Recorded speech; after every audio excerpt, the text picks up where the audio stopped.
Good morning, guys. Today I just wanted to talk to you and give you a couple of tips on how to save money on your groceries.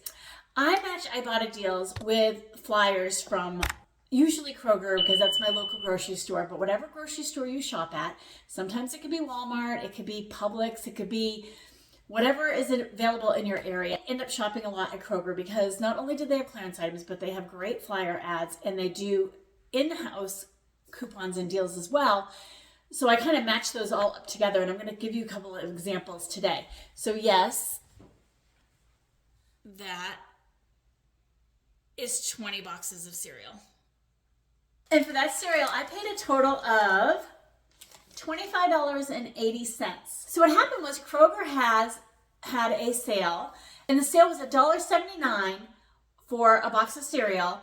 I think it was the Kellogg's, some of the Post, it was select varieties, so it wasn't all of them.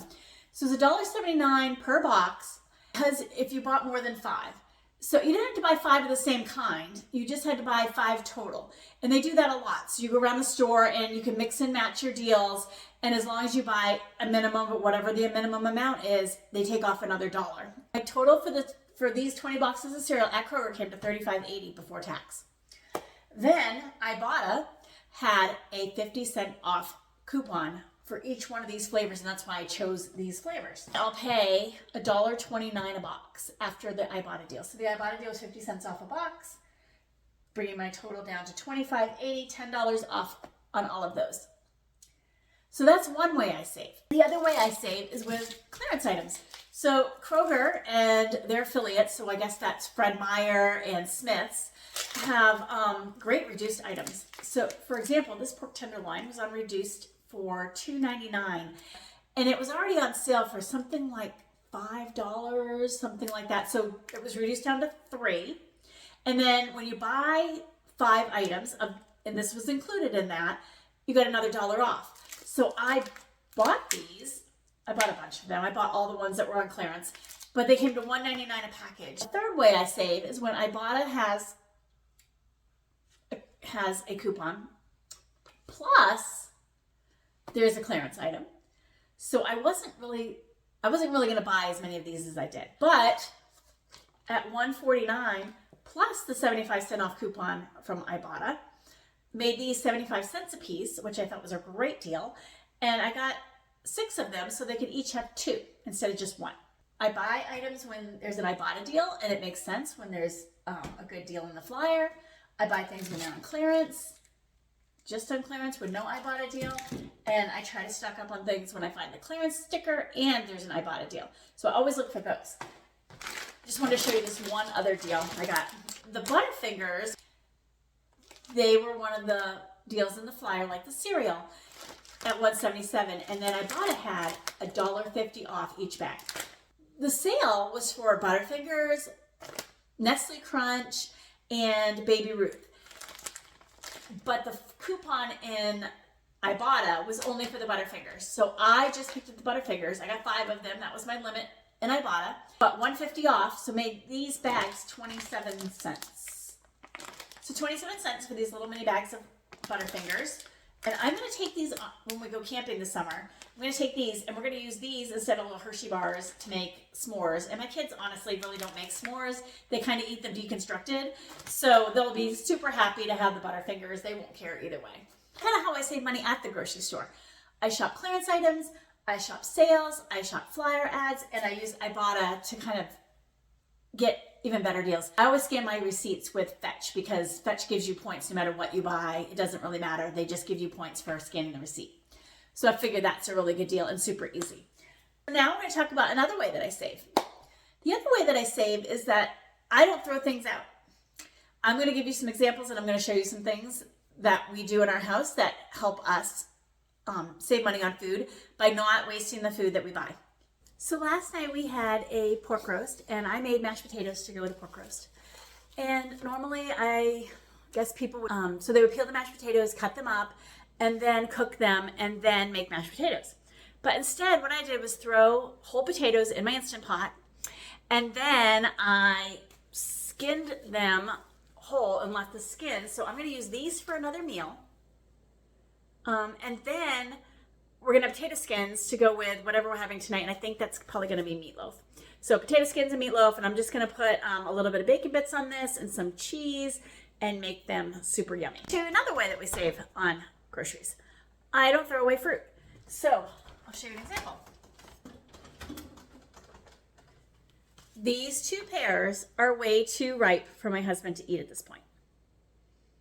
Okay, so they're soft, not gushy, not rotten, but soft, and he likes his pears crunchy. So what I'm going to do is cut these up, throw them in my freezer, and then I'm going to use them in applesauce, pear sauce, apple crisp, pear crisp, apple bread, pear bread. It doesn't matter. You can use them the same way. Once they're cooked, they kind of taste the same.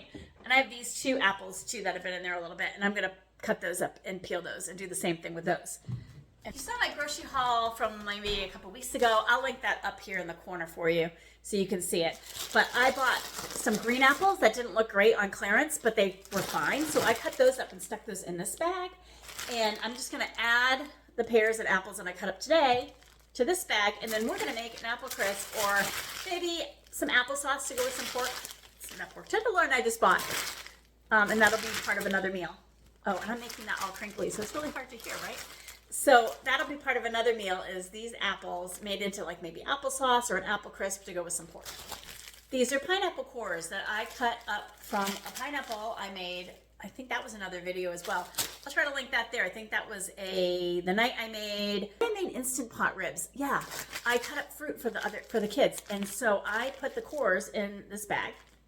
And I have a little bit of pineapple left over that I didn't want to waste, but the kids were done eating it fresh. So I just threw that in a little baggie and threw that in the fridge. And we'll add that to smoothies or make a sorbet. You can also cook it and make like a salsa or a sauce to go on pork or chicken. I think that would be delicious. Oh, same thing. Grapes and pineapple. I guess I should combine some of these, huh? That's one of my issues, is getting the freezer reorganized all the time. I try, but it's hard. You may have seen my outdoor freezer organization video, but I definitely did an indoor freezer organization video, or just some serious help. Does anybody want to come help me organize my freezer in here? It's crazy. The other thing I freeze sometimes is milk. Before it goes bad, I stick it in the freezer. I kind of divvy it up into containers, put it in the freezer. This is like 2 cups, and then I can use it to make pudding or cook with in a soup or a sauce, something like that. So that saves me from throwing out milk if I have extra and I don't want it to go bad. Peppers are another great thing to freeze.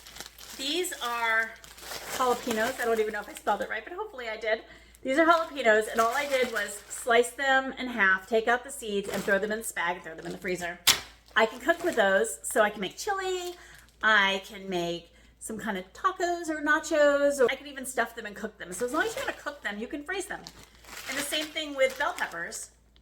These are clearance bell peppers from Kroger that are usually 3 or 4 in a baggie for 99 cents.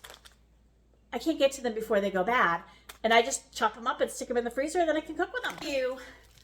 One last thing for my freezer that I do.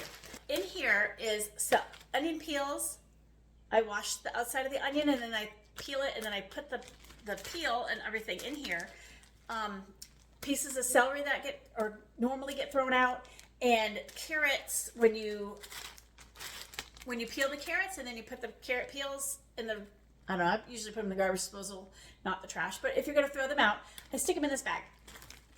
And then when I go to make chicken broth, a couple weeks ago I had a grocery haul. I bought some chicken from Costco. Take the carcass, stick it in a pot of water on my stove, add all this yumminess, cook it down, strain it out, and it's delicious. And then I can the broth, or I freeze the broth. Well, right now you've seen my freezers. They are chock full. I have no more room, so I canned it. And if you guys want to see a video on canning, I don't know how exciting that would be, but I can show you how to use a pressure canner. It's super easy. I do it all the time. And I just mark it with CB, stick it in my pantry or my jelly cabinet over there, and yeah, and put the date on it, and it's ready to go whenever you want it. You just open it and use it. It was free. I mean, you know, I used peels and stuff that I was going to throw away, right? That I was going to throw away. You throw this stuff away, right? Most most normal people throw this away. And then the chicken carcasses came from the chicken eyes I already bought, and then just water. So yeah, and it's really good. It's really delicious. We try not to waste any food at all in this house, and that saves a ton of money. A ton. I think people bring food home, throw it out, and it's like throwing away the actual dollars, which makes me crazy. Let me show you one more thing. Nobody in my family likes the heels of bread. I can't eat bread. It makes me itchy. But yeah, this is how my husband leaves every loaf of bread. You see it?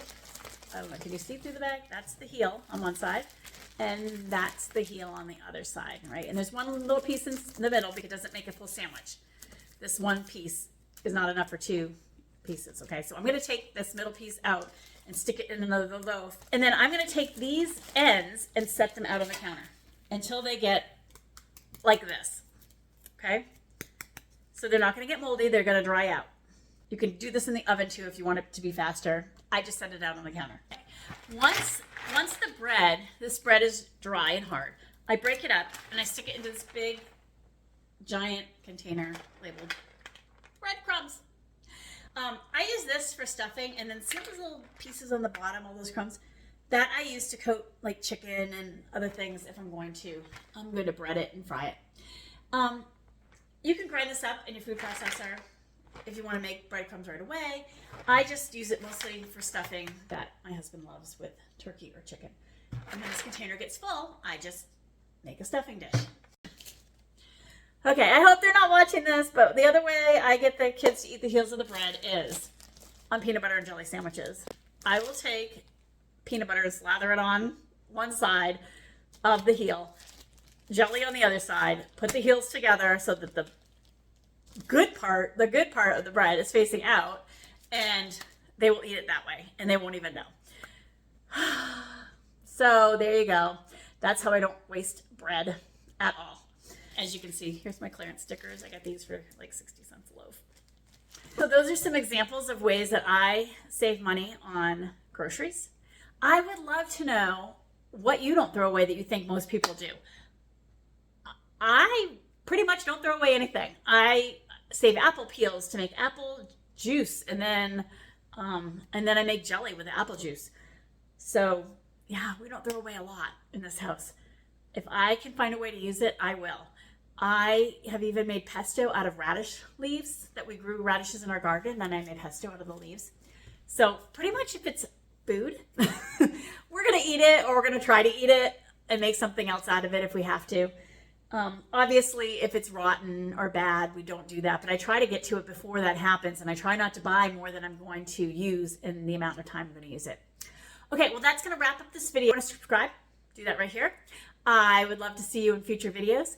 And if you want to see other videos that I've made, click up here. Videos that Facebook recommends, you can click down here. And I hope to see you in the next video.